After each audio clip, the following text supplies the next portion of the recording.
Bienvenue dans ce nouveau décryptage. Aujourd'hui, on s'attaque à un sujet absolument passionnant. On va démonter pièce par pièce le plan de construction d'un environnement scolaire où chaque élève peut non seulement apprendre, mais vraiment s'épanouir. On appelle ça l'architecture de l'appartenance. Alors, sans plus attendre, entrons dans le vif du sujet. C'est la grande question, n'est-ce pas?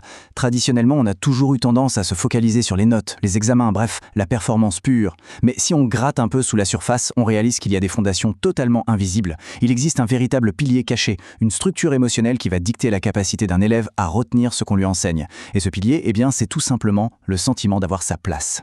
Pour bien comprendre ce concept, voici comment on va procéder. On va d'abord définir ce qu'est exactement l'appartenance. Ensuite, on verra son impact bien réel sur la réussite. Après ça, on passera à la pratique pour voir comment bâtir ce climat de confiance. Et enfin, on parlera de la liberté d'être soi-même. Première étape donc, définir nos fondations. Qu'est-ce que c'est au juste l'appartenance? Le truc le plus important à retenir ici, c'est que l'appartenance, c'est pas juste le fait d'occuper une chaise au fond d'une classe. C'est un état psychologique hyper profond. Concrètement, ça veut dire que l'élève se sent accepté, reconnu et surtout qu'il sent qu'il compte pour le reste du groupe. C'est cette certitude de pouvoir participer sans avoir constamment peur d'être jugé. Et ça, ce n'est pas juste une belle idée, c'est prouvé. Prenons cette étude fascinante de Walls et Louis, sortie en 2023. Leur recherche montre que l'organisation même de l'école influence directement cette capacité à trouver sa place. En gros, ça ne se fait pas par magie ou par de simples affinités dans la cour de récré. C'est vraiment la structure globale de l'établissement qui va dicter si un élève se sent intégré ou au contraire complètement laissé sur le bord de la route. Ce qui nous amène logiquement à notre deuxième point. L'impact concret de ce sentiment sur la réussite et l'engagement. C'est littéralement un système de vases communicants et c'est super puissant. D'un côté, dès qu'on arrive à cultiver ce sentiment d'appartenance, on voit l'isolement, les conflits et le décrochage scolaire fondre comme neige au soleil. Et en contrepartie, devinez quoi? On observe une explosion des comportements positifs. La coopération devient naturelle, l'entraide se met en place et la motivation grimpe en flèche. Si on devait résumer cette dynamique de façon ultra simple, ça donnerait cette équation. Appartenance égale engagement plus bien-être. C'est le fameux chaînon manquant. Les données nous prouvent que l'un ne va absolument pas sans l'autre. Un élève qui se sent bien, c'est un élève qui s'engage. Et un élève qui s'engage, c'est un élève qui réussit. Pour vraiment ancrer ça dans le concret, il faut regarder les travaux d'Allen et Boyle de 2021. Leurs conclusions mettent carrément dans le mille.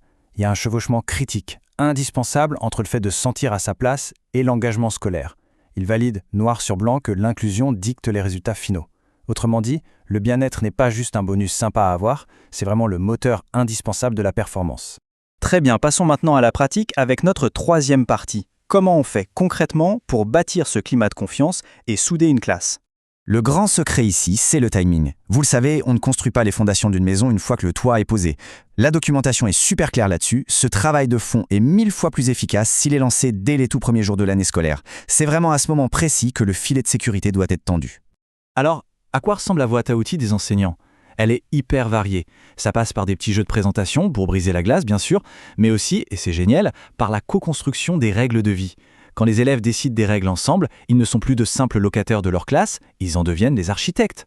On ajoute à ça la valorisation des petits succès, des équipes qui tournent pour éviter les fameuses cliques et des rituels réguliers. Évidemment, le chef d'orchestre de tout ça, c'est l'attitude toujours inclusive du prof. Si on veut s'organiser un peu, ça se fait généralement en 3 étapes chronologiques. Étape 1, on apprend à se connaître et à coopérer. Étape 2, on crée notre fameux contrat social avec des règles communes. Et étape 3, on installe des rituels qui vont cimenter ce contrat sur le long terme. C'est exactement comme ça qu'on transforme un groupe d'inconnus en une vraie communauté soudée. Ce qui nous mène à notre toute dernière partie. Et honnêtement, c'est peut-être la plus belle, la liberté d'être soi-même. Parce qu'attention, le but de tout ce qu'on vient de voir, ce n'est surtout pas de créer une armée de petits clones où tout le monde se ressemble. Pas du tout. Les études insistent lourdement là-dessus. Le summum de l'appartenance, c'est quand un individu peut s'intégrer totalement au groupe sans jamais avoir à gommer sa propre personnalité.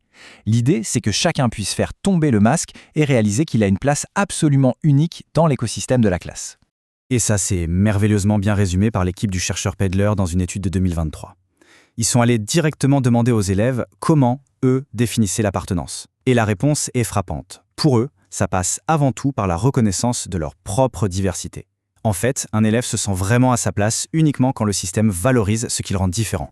Tout cela nous amène à une réflexion finale, presque existentielle pour notre système. On a vu les plans, on connaît les outils, mais le monde change à une vitesse folle, et les élèves avec. Alors comment est-ce que nos écoles peuvent rester assez souples et innovantes pour s'adapter en continu? Comment être sûr que demain, chaque jeune qui franchit la grille d'une école ressente jusqu'au fond de lui qu'il est exactement à l'endroit où il doit être? C'est le défi ultime qui attend l'éducation d'aujourd'hui et de demain. Merci d'avoir suivi ce décryptage, on garde l'esprit ouvert et on se retrouve très vite pour creuser un nouveau sujet.